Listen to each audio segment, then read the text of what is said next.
mentoring plan, it was expanded to include graduate students. So you always had to do postdocs if it was line B1.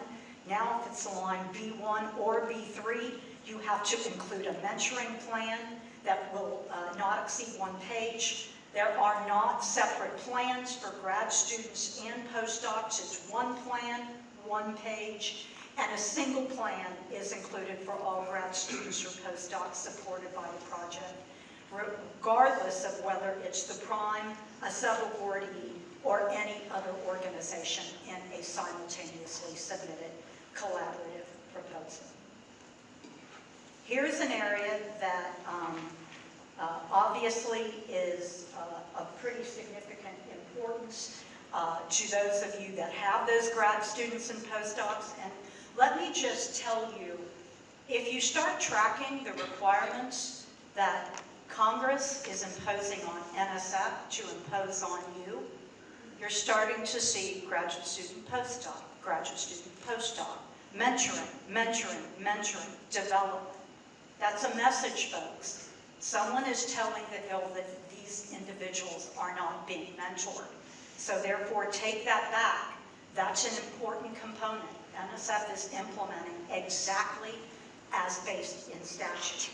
Another CHIPS and Science requirement was an individual development plan for grad students and postdocs.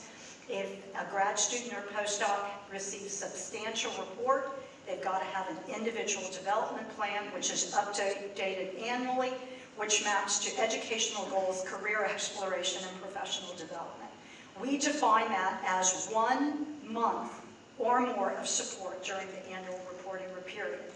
There's a certification that the PI or co-PI submitting that report is stating that these individuals have a plan and it's part of the annual reporting process. And there is a new term and condition that's been added implementing this requirement post-award. Let me identify some questions or a question that's been answered that I can absolutely make clear. Can the student develop their own plan, or do we have to help them with it? I am not being flip. This is something that the PI, their mentor, is working on with the student. It's not something you're just saying, student, go out and do this so I can certify that. I just didn't want you to walk away with a misimpression.